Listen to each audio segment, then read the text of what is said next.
All right, yet another Springfield City Councilor is sitting here at our broadcast area and enjoying the picnic. Jose Delgado, thanks very much for coming by. We appreciate it. No, thank you for having me.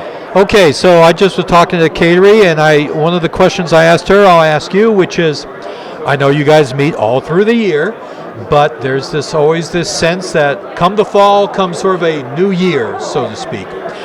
Are there particular issues that you want to address as we get into the fall? Are there things that your constituents have been talking to you about that you see need to be addressed by the council? That's a great question. I think right now one of the things I'm focused on is my Digital Equity Taskforce.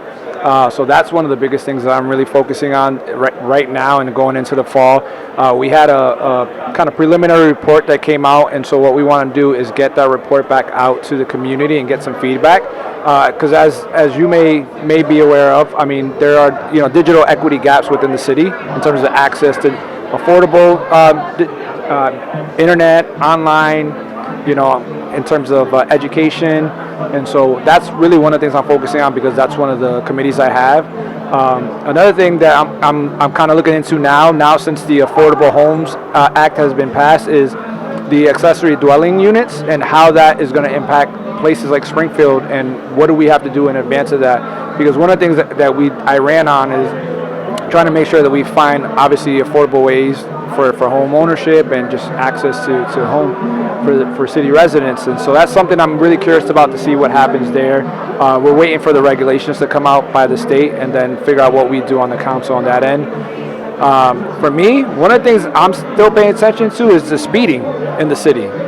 And I know it's been an issue for a while, particularly since COVID. It's been rampant. I know when I was knocking on doors last year, I'd be walking on side streets and folks speeding up and down.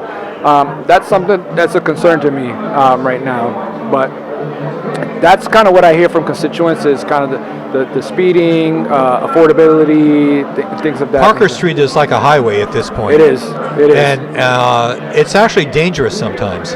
Yeah, no, I've been on it, and I don't know what's happened in society today, but it seems like ever since COVID, people are in a rush, they're in a hurry, and we got to find ways to combat that. And I know that there have been a lot of efforts by the Springfield PD to have signs up, slow down events, and I think those are effective to a degree for a temporary amount of time, but once those signs are gone, once those patrols are gone, people go right back to it. So we've got to really come up with solutions to that, and I don't have the answer. I have started to do research on what other communities are doing in terms of just how they're redoing the lanes and lines. I actually spoke with a counselor in Worcester, and I don't know yet how effective this has been, but one of the things they did in Worcester is they moved, essentially they added parking on the side of the street, but moved it into the middle of the street and created a bike lane.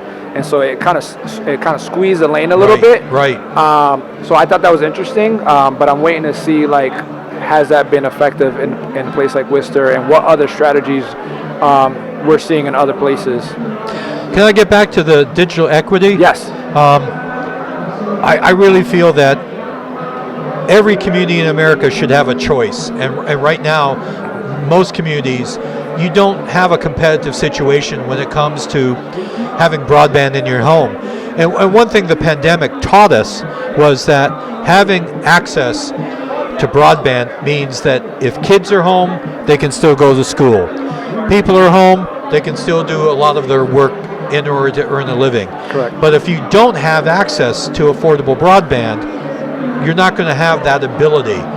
It's almost like electricity now. Everybody needs it, and they need to be able to have a choice. Yes. And unfortunately, we don't have a municipal electric department like Chicopee or Westfield does, and Chicopee and Westfield has been leading sort of the way for having municipal broadband.